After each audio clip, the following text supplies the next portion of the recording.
Las palabras de un hijo pueden pesar más que una vida entera de trabajo, y a mí, las de mi Mateo me cayeron encima como una lápida esa tarde. Delante de mis invitados, no eres mi padre, eres solo un conocido. Lo dijo así, sin que le temblara la voz, con los ojos fríos, mientras yo sostenía en mis manos los zapatitos de cuero que le había hecho a su niña, a mi nieta. El murmullo de la fiesta se detuvo un instante, solo un segundo, y en ese silencio se rompió todo lo que yo creía haber construido. El olor a perfume caro y a comida que no reconozco me ahogaba. Sentí como mis manos, estas manos viejas y nudosas de tanto martillar suelas, se volvían torpes, inútiles. La vergüenza no era mía, pero me la sirvieron en bandeja de plata. Mi nombre es Eladio, y tengo 72 años de remendar zapatos y vidas ajenas. Mi taller es la primera habitación de la casa, un cuartito que huele a cuero, a betún y a la paciencia de 50 años de oficio. La gente del barrio me conoce, me respeta. Dicen que mis manos curan el calzado, que le devuelven el alma, pero esas mismas manos no sirvieron para sostener el cariño de mi único hijo. Desde que se casó y se mudó a ese condominio donde las paredes son lisas y blancas, mi mundo de herramientas gastadas y olores fuertes empezó a ser una mancha en su vida nueva, una vergüenza que debía esconder, como se esconde un zapato viejo en el fondo del armario. Yo solo soy un remendón, un recuerdo incómodo de la tierra que pisó antes de mi nariz. Querer volar. Vivo con el eco de mi esposa, Marta, que se fue hace ya 5 años. La casa se siente grande, aunque es pequeña. Sus plantas todavía florecen en el patio, y a veces me parece oír su voz diciéndome que le ponga más agua al geranio. Mateo casi no viene.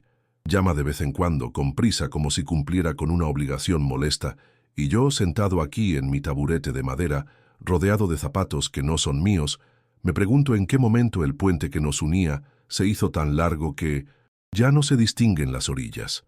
Me siento como uno de esos zapatos que me traen, con la suela despegada del cuerpo, esperando un hilo y una aguja que los vuelva a unir. La soledad huele a pegamento seco y a café frío. He visto cómo el tiempo cambia las calles de mi barrio y también los corazones de la gente. Quizás en el lugar donde vives también pasa esto, que los hijos se van y construyen muros en lugar de puentes. Cuéntame desde qué ciudad o pueblo me escuchas, y si has visto cómo el orgullo a veces le gana la partida a la sangre. Me gustaría saber que no estoy solo en esta sensación, que es una historia que se repite en otros patios, en otras casas, bajo otros techos. A lo mejor, compartiendo el dolor, este se hace más liviano, como una carga que se reparte entre muchos hombros. Quizás así entendamos por qué pasa, por qué el amor a veces se olvida de dónde vino. Pero la vida, como el cuero bueno, tiene varias capas, y la gente solo ve la de encima, la que está pulida o gastada por el uso. Debajo de mi piel de viejo zapatero guardo un secreto, un pacto que le hice a mi Marta en su lecho de enferma, una promesa que es más fuerte que el desprecio de mi hijo y que el silencio de su esposa.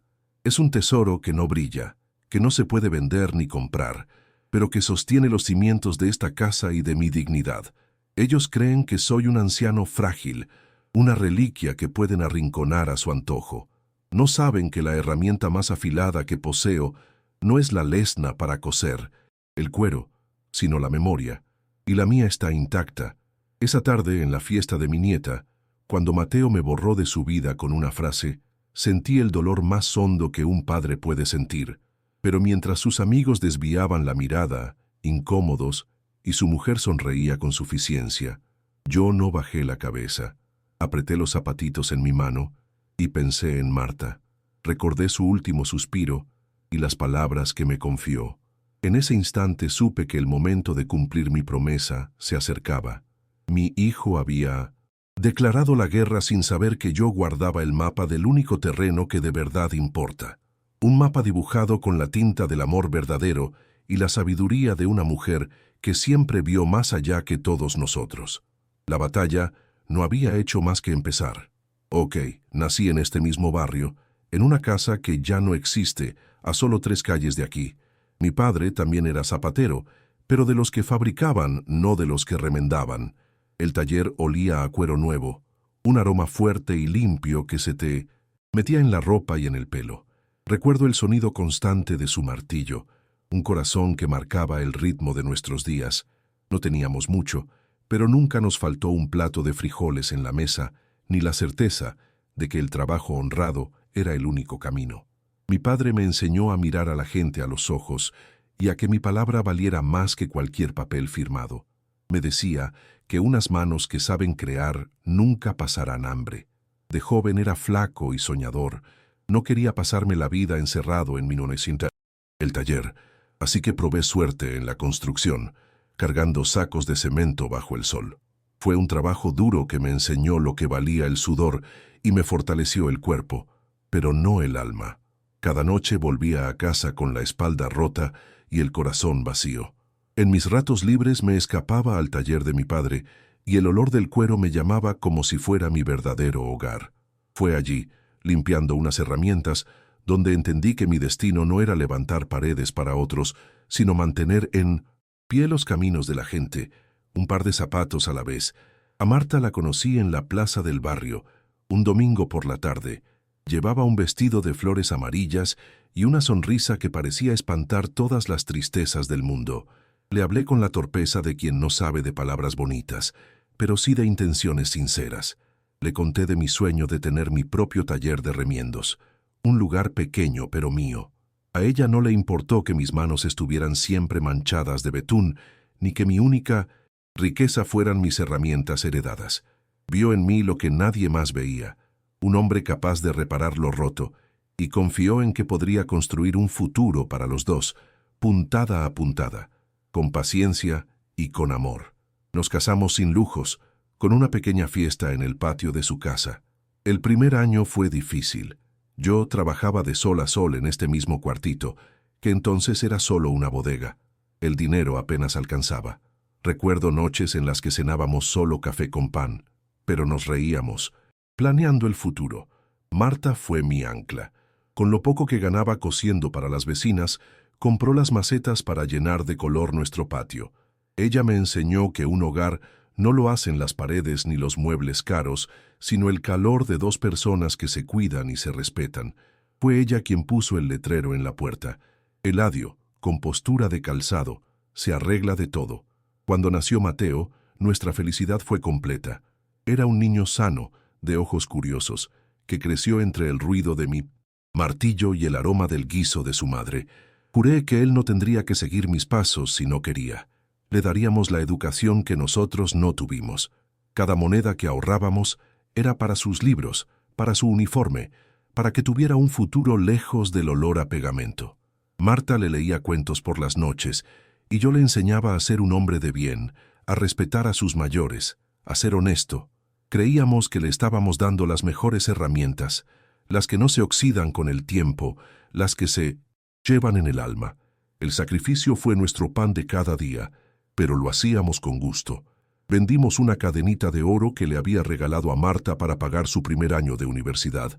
Ella no dudó ni un segundo. El oro se queda en un cajón, Eladio. La educación de nuestro hijo le abrirá el mundo, me dijo. Mientras él estudiaba para ser contador, mis jornadas se hacían más largas. Mis ojos se cansaban bajo la luz de la bombilla, y la artritis empezaba a dibujar nudos en mis dedos. Pero cada vez que Mateo llegaba con una buena nota, el cansancio desaparecía. Sentíamos un orgullo inmenso. Estábamos construyendo a un hombre exitoso, un profesional. El cambio en él fue lento, casi imperceptible al principio. Empezó a avergonzarse de que lo vieran sus amigos de la universidad en nuestro barrio. Las visitas se hicieron más cortas. Un día nos dijo que el olor del taller le daba dolor de cabeza. A Marta y a mí nos dolió, pero lo entendimos como cosas de la edad, de un mundo nuevo que se abría para él. Pensamos que era una etapa, que cuando madurara volvería a valorar sus raíces. Nos equivocamos. El mundo nuevo que estaba descubriendo le enseñó que el éxito se mide por lo que tienes, no por lo que eres. Y nosotros éramos el vivo recuerdo de un pasado que quería borrar. Cuando nos presentó a Lorena, supe que lo habíamos perdido. Ella era una mujer fina, educada, de una familia con dinero. Nos miró con una amabilidad fría, como quien visita un museo de antigüedades. Recorrió nuestra casa con la vista, deteniéndose en los muebles viejos, en las paredes con un poco de humedad. Nunca dijo una palabra ofensiva, pero su silencio era más elocuente que cualquier insulto. Vi en sus ojos el reflejo de lo que éramos para ella, los padres pobres y humildes de su novio, una carga social, un ancla que le impediría a Mateo navegar en las aguas altas a las que aspiraban. Marta lo notó antes que yo. Tenía una intuición especial para leer los corazones. Una noche, mientras yo limpiaba mis herramientas, me dijo: «Cuida la casa, Eladio, cuídala mucho. Es lo único que siempre será nuestro, el nido. Mateo es buen muchacho, pero está encandilado con luces que no son de verdad». En ese momento no entendí la profundidad de sus palabras. Creí que solo era la preocupación de una madre. Ahora sé que fue una premonición. Ella ya había visto la tormenta que se nos venía encima y estaba tratando de reforzar el único refugio que tendríamos cuando todo lo demás se derrumbara. La boda fue en un salón elegante al que no pertenecíamos. Nos sentaron en una mesa alejada, como parientes lejanos y molestos. Mateo estaba feliz, o eso parecía. Reía, brindaba, pero sus ojos nos evitaban. Me sentí como un extraño en la vida de mi propio hijo. Durante toda la noche, tuve la sensación de que éramos un secreto que él preferiría no haber revelado. Fue la primera vez que sentí vergüenza, no de mí, sino por él. Vergüenza de que no tuviera el valor de mostrar con orgullo de dónde venía, de las manos callosas que habían pagado por el traje que llevaba puesto esa noche. Cuando nació Lucía, mi nieta, renació en mí la esperanza. Pensé que la llegada de una hija ablandaría el corazón de Mateo, que la sangre lo llamaría de vuelta a casa. Y por un tiempo así pareció. Nos dejaban verla, cargarla. Su pequeña mano apretando mi dedo me devolvió la alegría. Era un pedacito de Marta, una continuación de nuestro amor. Pero las visitas siempre eran con condiciones, con horarios estrictos, en su territorio. Nunca trajeron a la niña a esta casa, la casa donde su padre creció. Lorena decía que el barrio era peligroso, que había mucho polvo, cualquier excusa para mantener la distancia. Así se fue tejiendo el olvido, con hilos de excusas, de llamadas no devueltas, de promesas rotas. Dejaron de invitarnos a las reuniones familiares de su lado, a los cumpleaños de los amigos. Nos convertimos en los abuelos de segunda, los que se saludan por teléfono en las fechas importantes y nada más. Y yo aquí en mi taller seguía remendando los zapatos de todo el barrio, uniendo las partes rotas de las vidas de otros, mientras la mía se descosía lentamente, en silencio, sin que nadie pareciera darse cuenta. Cada martillazo en el cuero era un golpe sordo en mi propio corazón, un recordatorio de la distancia que me separaba de mi hijo. Ok. Después de la fiesta de cumpleaños de Lucía, el silencio se hizo total. Ya no eran excusas, era un muro. Mis llamadas a Mateo iban directamente al buzón de Míren's voz. Le dejaba mensajes cortos, solo para saber si estaban bien, para preguntarle por la niña. «Hola, hijo, soy papá, llámame cuando puedas». Nunca devolvía la llamada. Pasó una semana, luego 2. El teléfono en la pared de la sala se convirtió en un adorno inútil, un recordatorio mudo de mi soledad. Empecé a sentir un frío por dentro que no se quitaba ni con el café más caliente. Era el frío del abandono, una helada que te quema el alma sin que nadie lo vea por fuera. Un día me armé de valor y fui hasta su condominio. El portero, un hombre joven que me miró con desconfianza, llamó a su apartamento. Pude oír la voz de Lorena a través del intercomunicador, clara y cortante. «Dígale que no estamos, que salimos de viaje». Yo estaba ahí, a menos de 50 metros de mi hijo y mi nieta, y me negaban la entrada como si fuera un mendigo. Me di la vuelta sin decir nada, con la dignidad hecha pedazos. Mientras caminaba de regreso a la parada del autobús, sentí el peso de mis 72 años como nunca antes. El viaje de vuelta se me hizo eterno. Cada calle era un recordatorio de la distancia que había entre su mundo y el mío. A la semana siguiente, un mensajero en motocicleta se detuvo frente a mi taller. Me entregó una pequeña caja envuelta en papel de regalo.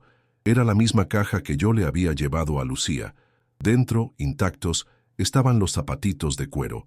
Había una nota, escrita en una tarjeta elegante con la letra de Lorena. Decía simplemente: «Gracias por el detalle, pero preferimos comprarle calzado de marca. Es mejor para sus pies». Ni una palabra de Mateo. Leí la nota una y otra vez, incapaz de creer tanta crueldad. Tomé los zapatitos, tan pequeños, tan perfectos. El olor a cuero nuevo se mezcló con el sabor amargo de la humillación. Los guardé en una vieja caja de lata, junto a las fotos de Marta. Mis vecinos empezaron a notar mi tristeza. Doña Carmen, la de la tienda de abarrotes, me fiaba el café sin que se lo pidiera. «No se apure, don Eladio. Ya me pagará cuando pueda», me decía, aunque sabía que no era por falta de dinero. Don Pepe, el del puesto de periódicos, me guardaba el diario y me lo traía hasta el taller. «Para que no camine con este calor», mentía. Eran gestos pequeños, amables, pero cada uno de ellos era una puñalada en el corazón, porque me recordaban que recibía más calor de extraños que de mi propia sangre. La compasión de mi barrio era un bálsamo y un veneno al mismo tiempo. Me sentía querido y a la vez terriblemente abandonado. Una tarde vi en el periódico local una foto de la empresa donde trabaja Mateo. Habían ganado un premio importante. En la imagen, él sonreía, abrazado a su jefe y a sus compañeros. Se veía feliz, exitoso. Sentí una punzada de orgullo, como un reflejo viejo que se negaba a morir. Pero inmediatamente después me invadió una tristeza profunda. Ese hombre de traje, con esa sonrisa para las cámaras, ya no era mi hijo. O quizás nunca lo fue. Quizás yo solo había visto lo que quería ver. Recorté la foto y la guardé en mi cartera. No sé bien por qué. Tal vez para recordar al hombre en el que se había convertido, o para no olvidar al niño que un día fue. Intenté un último acercamiento. Se acercaba el aniversario de la muerte de Marta, y siempre íbamos juntos al cementerio a llevarle flores. Lo llamé desde un teléfono público, pensando que quizás mi número era el que no contestaba. Me atendió Lorena. Su voz fue como un témpano de hielo. Le expliqué el motivo de mi llamada. «Mateo está muy ocupado con un proyecto. No creo que pueda ir. Ya le pondremos flores nosotras otro día», dijo, y colgó antes de que pudiera responder. Ese día fui solo al cementerio. Le hablé a la tumba de Marta, le conté todo. Lloré como no lo hacía desde su funeral. Le pedí perdón por no haber sabido criar a un hijo mejor. Los meses pasaron y me fui acostumbrando al silencio. Mi vida se encogió a los límites de mi taller y mi casa. El trabajo era mi único refugio. El golpeteo rítmico del martillo, el raspar de la lija, la tensión del hilo al coser. Cada tarea era una meditación, una forma de mantener la mente ocupada para no pensar. Pero en las noches, el pensamiento volvía. Me sentaba en el patio, miraba las plantas de Marta y me preguntaba qué había hecho mal. Repasaba mi vida entera, cada decisión, cada sacrificio. ¿Le había dado demasiado o demasiado poco? La culpa es una sombra que se alarga cuando el sol de la esperanza se oculta en el horizonte. Un día, la hija de doña Carmen, que trabaja como maestra en una escuela privada, me contó que Lucía estaba en su clase. Me dijo que era una niña dulce y muy inteligente. El corazón me dio un vuelco. Le pedí que no le dijera que era mi nieta. No quería causarle problemas, pero le pregunté cómo estaba. «Está bien», me dijo, aunque a veces dibuja a un abuelito con herramientas en la mano. Esa imagen se me clavó en el pecho. Mi nieta no me había olvidado. A pesar de los muros, a pesar de la distancia y el veneno que seguramente le metían en la cabeza, una parte de mí seguía viva en su memoria. Fue un pequeño rayo de luz en mi oscuridad. La humillación se volvió sistemática, casi una rutina. Para Navidad les envié un pequeño sobre con algo de dinero para Lucía. A los pocos días, el sobre volvió por correo abierto. El dinero estaba dentro, pero habían añadido una nota impresa por computadora. «Agradecemos tu generosidad, pero no necesitamos tu ayuda económica. Por favor, abstente de futuros envíos». Cada palabra estaba diseñada para herir, para marcar la distancia, para dejarme claro que yo no formaba parte de su vida ni de su estatus. Querían borrarme, anularme, convertirme en un fantasma, y lo peor de todo es que, poco a poco, lo estaban consiguiendo. Empecé a sentirme invisible, comencé a hablar solo. Le contaba mi día a las herramientas, al retrato de Marta en la pared. Le preguntaba su opinión sobre un remiendo difícil. ¿Tú qué crees, vieja? ¿Aguantará con este hilo o le ponemos uno más grueso? Los vecinos a veces me oían y me miraban con lástima. Seguramente pensaban que la soledad me estaba volviendo loco, pero no era locura, era supervivencia. Hablar con ella, aunque no estuviera, me mantenía cuerdo. Era mi manera de no olvidar quién era yo, de dónde venía, y de mantener viva la promesa que le había hecho. Su memoria era mi única compañera en esa casa vacía que olía a recuerdos y a cuero viejo. El punto más bajo llegó cuando me enteré por un antiguo compañero de trabajo de Mateo que se habían ido de vacaciones a la playa. Vi unas fotos que su esposa subió a una red social. Ahí estaban los tres, sonriendo, construyendo un castillo de arena. Lucía se veía tan grande. Sentí que me habían robado el tiempo, los momentos que un abuelo tiene derecho a vivir.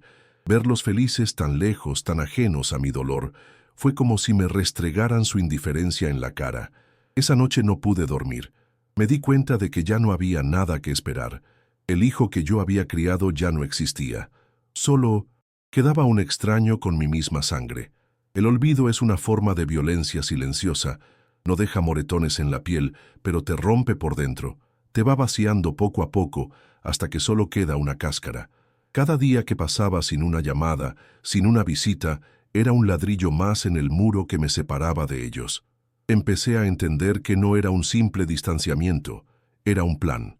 Querían que yo desapareciera de sus vidas de forma natural, que me consumiera en mi propia soledad. Pero se olvidaron de algo fundamental. Un zapatero sabe que las cosas viejas, las que parecen inservibles, a menudo tienen el cuero más resistente. Y mi resistencia apenas estaba por ponerse a prueba.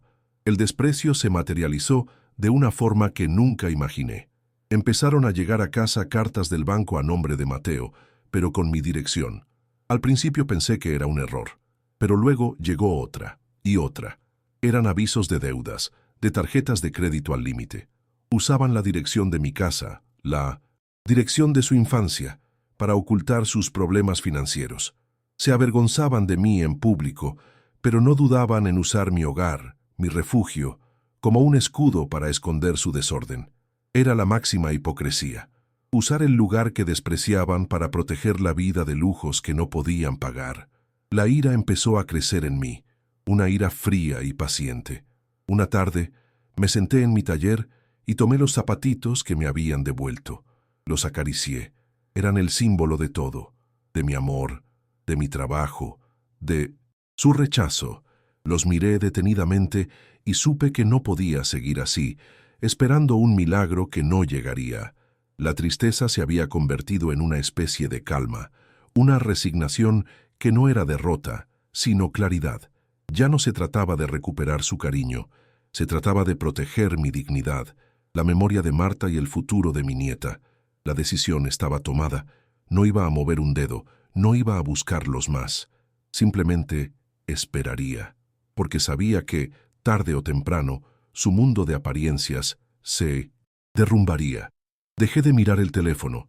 Dejé de esperar el sonido de un coche deteniéndose en la puerta. Me concentré en mi trabajo con una devoción renovada. Cada zapato que reparaba era un acto de afirmación. Yo era Eladio, el zapatero, un hombre que sabía unir lo que estaba roto, que sabía darle una segunda oportunidad a lo desgastado. Mi valor no dependía de la aprobación de mi hijo. Estaba en mis manos, en mi oficio, en la confianza que el barrio depositaba en mí. Empecé a sentir una paz extraña, la paz de quien ha tocado fondo y se da cuenta de que el fondo es sólido, y desde ese fondo solo se puede empezar a construir de nuevo. Me aferré a los pequeños placeres, el sabor del primer café de la mañana, el calor del sol en mi espalda cuando me sentaba en el umbral del taller, la conversación sin apuro con un cliente, la cumbia que sonaba en la radio del vecino. La vida seguía su curso, con o sin ellos, y yo estaba en ella, respirando, trabajando, existiendo. El dolor no se había ido, pero ya no me paralizaba. Se había transformado en una cicatriz, un recordatorio de la herida, pero también de la capacidad de sanar. La piel del alma, como el buen cuero, se curte con los golpes y se vuelve más fuerte, más resistente. La soledad dejó de ser un castigo para convertirse en una compañera. En el silencio de mi casa, aprendí a escucharme a mí mismo, a entender mis propios miedos y mis fortalezas. Descubrí que la peor cárcel no es la que te imponen los demás con su olvido, sino la que te construyes tú mismo con la esperanza de que cambien. Y yo decidí que ya no iba a vivir en esa prisión. Liberarme de la expectativa de su amor fue el acto más doloroso y al mismo tiempo el más liberador de mi vida. Me quedaba solo, sí, pero por fin era dueño de mi propia paz, por precaria que fuera. El golpe final, el que lo cambió todo, no llegó con una llamada ni con una carta. Llegó en persona. Una mañana de martes, un coche lujoso, que no pertenecía a estas calles polvorientas, se detuvo frente a mi taller. De él se bajaron Mateo y Lorena. No venían a pedir perdón, no venían a ver cómo estaba. Sus rostros no traían arrepentimiento, sino la máscara de una amabilidad forzada que no engañaba a nadie. Detrás de ellos venía un hombre con un portafolio, con la mirada calculadora de quien ve números en lugar de paredes. En ese preciso instante, mientras el olor a cuero se mezclaba con el perfume caro de mi nuera, supe que el momento había llegado. Ok, entraron en el taller, como si fueran los dueños. Lorena arrugó la nariz, un gesto casi imperceptible ante el fuerte olor a pegamento y a cuero viejo. El hombre del portafolio, un agente inmobiliario, miraba las paredes con una sonrisa condescendiente. Tiene mucho potencial este terreno, una vez que se demuela esta vieja construcción, dijo, sin dirigirse a mí directamente. Mateo evitaba mi mirada. Se paseaba por el pequeño espacio, tocando mis herramientas como si fueran piezas de un museo. Papá, tenemos que hablar, dijo al fin, con un tono que pretendía ser conciliador pero que apestaba a conveniencia. Sentí una calma gélida apoderarse de mí. El corazón me latía despacio, firme, como mi viejo martillo. Me explicaron su plan con un cinismo que me heló la sangre. Estaban ahogados en deudas. El estilo de vida que tanto se esforzaban por aparentar era un castillo de naipes a punto de caer. La única solución, según ellos, era vender esta propiedad. Hablaban de mi casa, la casa donde Mateo creció, el hogar que construí con Marta, como si fuera una simple mercancía, un estorbo en su camino hacia el éxito. Con el dinero podremos estabilizarnos y, por supuesto, te buscaremos un lugar bonito, un apartamento para personas mayores donde estarás bien atendido, dijo Lorena con una dulzura venenosa. Me ofrecían una jaula de oro a cambio del nido que guardaba toda mi vida. Yo los dejé hablar. Escuché en silencio cada una de sus mentiras, de sus falsas promesas. Vi la desesperación en los ojos de Mateo, la codicia en los de Lorena. No sentí ira, solo una profunda, inmensa lástima. Cuando terminaron su discurso, el agente inmobiliario sacó unos papeles. Solo necesitamos su firma aquí, don Eladio, para empezar con la tasación oficial. Fue entonces cuando hablé. Hay un problema, dije con una voz tranquila que los sorprendió. Esta casa no se puede vender. Mateo soltó una risa nerviosa. Papá, no es momento para sentimentalismos. Legalmente, la casa está a tu nombre. Podemos hacerlo. Y yo, mirándolo fijamente a los ojos por primera vez, le respondí, te equivocas. La casa nunca estuvo a mi nombre. El silencio que se hizo en el taller fue más denso que el de la fiesta de cumpleaños. Fue un silencio de incredulidad, de confusión. Lorena miró a Mateo exigiéndole una explicación que él no tenía. El agente inmobiliario carraspeó, incómodo. Me levanté de mi taburete, caminé sin prisa hacia el pequeño cuarto que era mi dormitorio y saqué de un viejo baúl una caja de lata oxidada. La misma caja donde guardaba los zapatitos de Lucía.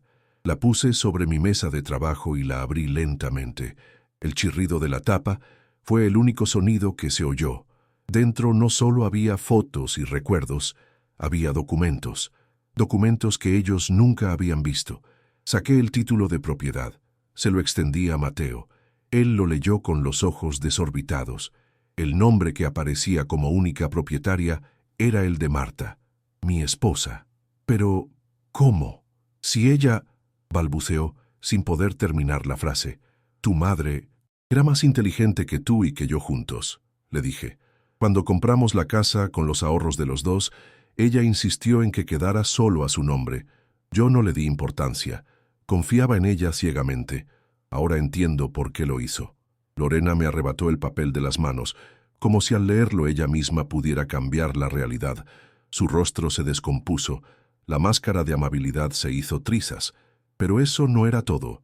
Debajo del título de propiedad había otro sobre, amarillento por el tiempo. Lo abrí con el cuidado de quien maneja algo sagrado. Era el testamento de Marta, escrito a mano y notariado. Esto, dije, poniendo el papel sobre la mesa, es lo que realmente importa. Les leí en voz alta el párrafo principal. Mi esposa, en su infinita sabiduría, le dejaba la propiedad completa y absoluta de la casa a su única nieta, Lucía. La sorpresa los dejó sin aliento, pero la siguiente cláusula fue el golpe de gracia. Marta me nombraba a mí, Eladio, como único administrador y usufructuario vitalicio de la propiedad, hasta que Lucía cumpliera la mayoría de edad. La casa era intocable, inembargable, invendible, al menos no sin mi consentimiento, y ni siquiera yo podía venderla, solo administrarla para el bien de la niña. La revelación cayó sobre ellos como una tonelada de ladrillos. De repente, el viejo zapatero inútil, el estorbo del que querían deshacerse, se había convertido en el guardián inexpugnable del único patrimonio real que le quedaba a su familia. El futuro de su propia hija estaba literalmente en mis manos. Esas mismas manos manchadas de betún que tanto despreciaban. La ironía era tan cruel como poética. Mi poder no venía del dinero, sino del amor y la previsión de una mujer muerta. La razón por la que Marta y yo mantuvimos esto en secreto fue simple. Ella vio venir la tormenta. En sus últimos años me confesó su miedo. Mateo tiene buen corazón, Eladio, pero es débil, y esa mujer lo va a llevar por un camino de apariencias que lo terminará devorando. Van a querer venderlo todo por vivir una vida que no es la suya. Prométeme que protegerás el nido. Es el único ancla que tendrá Lucía cuando se den cuenta de que el mundo de fantasía no existe. Le hice esa promesa. Ocultamos los papeles no por desconfianza en el amor de nuestro hijo, sino por desconfianza en su criterio, en su nueva escala de valores. Decidí actuar en ese preciso momento porque ellos me forzaron. Había guardado ese secreto con la esperanza de no tener que usarlo nunca. Una parte de mí deseaba que Mateo recapacitara, que volviera a ser el muchacho que criamos. Pero cuando los vi en mi taller, con el agente inmobiliario, tratando mi hogar como una simple transacción comercial, entendí que ya no había vuelta atrás. No era un acto de venganza, aunque quizás lo pareciera. Era un acto de justicia. Justicia para Marta, para su memoria, justicia para Lucía, para su futuro, y sobre todo, justicia para mí, para mi dignidad pisoteada. El momento de ser un espectador silencioso había terminado. El agente inmobiliario, viendo que no había negocio que hacer, recogió sus cosas y se fue casi sin despedirse. Se quedó un silencio pesado, cargado de tensión. Lorena estaba pálida, temblando de rabia contenida. Mateo me miraba, y en sus ojos ya no había arrogancia, solo un pánico desnudo. Habían venido a dar el golpe de gracia, y se encontraron con que el viejo león, al que creían desdentado y sin garras, todavía custodiaba la cueva. Y no solo eso, sino que la cueva nunca había sido suya. Habían basado todos sus planes en una suposición, en la arrogancia de creer que todo les pertenecía por derecho. Les di tiempo para asimilarlo. Dejé los papeles sobre la mesa, a la vista de todos, como una prueba irrefutable de su derrota. Recogí un zapato a medio reparar y volví a mi taburete. Tomé mi lesna y empecé a coser la suela, con un pulso firme. El sonido de la aguja atravesando el cuero era lo único que rompía el silencio. Cada puntada era una declaración. Yo seguía siendo quien era, un trabajador, un hombre que repara lo roto. Ellos, en cambio, habían perdido el suelo bajo sus pies. Su futuro, que creían poder solucionar vendiendo mi pasado, se había desvanecido frente a sus ojos. Finalmente, Mateo rompió el silencio, pero las palabras que salieron de su boca no fueron de arrepentimiento, no fueron una disculpa, fueron el último y más patético intento de manipulación. Se acercó a mí, tratando de poner una mano en mi hombro, un gesto que rechacé con un simple movimiento. Su voz sonó desesperada, casi un quejido. «Papá, por favor, tienes que ayudarnos. Tenemos que encontrar una manera. Hay que vender. Es por el bien de Lucía, para darle un futuro mejor». La desfachatez de usar el nombre de su hija, la verdadera dueña de todo, para intentar salvarse, fue la gota que colmó el vaso de mi paciencia. Ok. Levanté la vista de mi trabajo y lo miré directamente a los ojos. Ya no había lástima en mi mirada, solo una calma dura como el acero de mis herramientas. ¿El bien de Lucía? Le respondí con la voz serena pero firme. El bien de Lucía lo protegió tu madre desde la tumba, porque sabía que alguien tendría que hacerlo. Sabía que su padre estaría demasiado ocupado protegiendo las apariencias. Cada palabra era un golpe, medido y certero. Vi cómo el color desaparecía de su rostro. Lorena dio un paso atrás, como si mis palabras la hubieran abofeteado. El aire en el taller se podía cortar con un cuchillo. La verdad, al fin, estaba sobre la mesa, desnuda y brutal. Él insistió. Su voz se quebró. «Pero eres mi padre. Tienes que ayudarnos». Y fue entonces cuando le devolví el regalo que me había hecho meses atrás, en aquella fiesta. «¿Tu padre?», le pregunté, dejando que la pregunta flotara en el aire por un instante. «Tú mismo lo dijiste muy claro, delante de todos tus amigos importantes. Yo no soy tu padre, soy solo un conocido». La frase, su propia frase, sonó extraña y terrible en la quietud del taller. Fue como poner un espejo frente a él, obligándolo a ver el reflejo del hombre en el que se había convertido. El impacto fue total. Se quedó sin palabras, con la boca entreabierta, derrotado no por mi secreto, sino por su propia crueldad. Lorena, recuperada del shock inicial, intentó otra táctica. La ira. «No puede hacernos esto. Es su obligación. Somos su familia», gritó, su voz aguda y estridente. La miré por primera vez, directamente. «Ustedes dejaron de ser mi familia el día que me humillaron y me dieron la espalda. Una familia no abandona, no desprecia, no usa.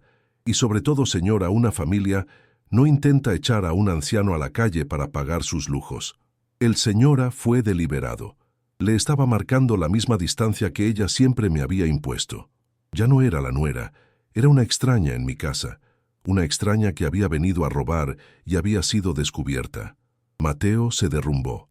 Se sentó en una silla, la misma donde se sentaban mis clientes, y escondió la cara entre las manos. Empezó a sollozar, un llanto de niño frustrado, no de hombre arrepentido. Eran lágrimas de autocompasión, de rabia por haber perdido. Lorena lo miraba con desprecio, su propio barco hundiéndose junto al de él. En ese momento, vi la fractura irreparable entre ellos. Su matrimonio, construido sobre la base frágil de la ambición y el estatus social, no podía soportar el peso del fracaso. Se culparían el uno al otro, se devorarían mutuamente. Yo no tuve que hacer nada más. Su propia superficialidad era su peor castigo. La situación es esta. Tengo el poder de mantenerlos a flote o dejarlos ahogarse en las consecuencias de sus actos. El futuro de mi nieta está asegurado por su abuela, pero el presente de mi hijo está en mis manos. ¿Qué habrías hecho tú en mi lugar? ¿Le habrías dado la llave de la casa que tu esposa protegió o la llave de la lección que tu hijo necesitaba aprender? A veces, el amor más grande no consiste en dar, sino en saber cuándo dejar de hacerlo para que el otro pueda, por fin, aprender a caminar por sí mismo aunque sea tropezando. Dime, ¿qué camino tomarías? ¿El del perdón o el de la justicia? No les dije que se fueran. No hacía falta. Lorena, con una última mirada cargada de odio, salió del taller y se metió en el coche dando un portazo. Mateo se quedó un rato más, llorando en silencio. Luego se levantó, sin mirarme, y salió detrás de ella. Lo vi alejarse por la ventana. Su espalda encorvada ya no era la de un ejecutivo exitoso, sino la de un hombre vencido. No sentí satisfacción ni alegría, solo un vacío inmenso y la certeza de haber hecho lo correcto, lo que le había prometido a Marta. Cerré la puerta del taller, un gesto que no había hecho en años. Por primera vez, necesitaba estar solo. El resto del día transcurrió en una especie de neblina. No trabajé más. Me preparé un café y me senté en el patio, junto a las plantas de Marta. El sol de la tarde calentaba las baldosas viejas. Pensé en Lucía. Pensé en el abuelo con herramientas que dibujaba en la escuela. A pesar de todo, ella me recordaba. Y ahora, gracias a su abuela, yo tenía la oportunidad de proteger algo para ella. Un pedazo de sus raíces. Un lugar al que siempre podría volver. Mi propósito ya no era buscar el amor de mi hijo. Mi propósito era honrar la memoria de mi esposa y cuidar el legado de mi nieta. Por la noche, el teléfono sonó. Era un número desconocido. No contesté. Sonó varias veces más a lo largo de la semana. Supuse que era Mateo, o quizás algún abogado. No me importaba. Mi decisión estaba tomada. No iba a haber negociación, no iba a haber un acuerdo. La voluntad de Marta era ley en esta casa. Los vecinos, que seguramente habían visto el coche y la discusión, me saludaban con un respeto renovado. Doña Carmen me dijo al día siguiente: «A veces hay que podar las ramas secas para que el árbol siga fuerte, don Eladio». Y en sus palabras sencillas encontré un consuelo que no esperaba. La paz que sentí no era una paz feliz, era una paz amarga. La paz que sigue a una guerra necesaria. Había ganado, sí, pero había perdido a mi hijo para siempre. O quizás simplemente había aceptado que lo había perdido hacía mucho tiempo. Me di cuenta de que mi lucha no había sido contra él, sino contra la ilusión que yo mismo me había creado. La ilusión de que el amor y la gratitud eran la consecuencia natural del sacrificio. La vida me había enseñado a un alto precio que a veces no es así, y aceptar esa verdad, por dolorosa que fuera, me liberó. Ya no esperaba nada, y en esa nada lo encontré todo. Ok. Ahora el atardecer entra por la ventana del taller, tiñendo de oro el polvo que flota en el aire. El teléfono de la sala suena de nuevo, insistente. Lo ignoro. Su sonido ya no me altera. Ya no es una llamada de esperanza ni una daga de silencio. Es solo ruido, un eco de un mundo que ya no me pertenece. Con mis manos, estas manos viejas y deformes que ellos despreciaron, abro la caja de lata. Saco los pequeños zapatitos de cuero, el regalo, rechazado. En lugar de guardarlos con tristeza, enhebro una aguja con hilo rojo. Con la paciencia de mi oficio, empiezo a bordar una pequeña flor en el interior de cada uno, donde nadie la verá, solo la piel que los calce. Ya no busco la aprobación de mi hijo. Mi propósito es otro.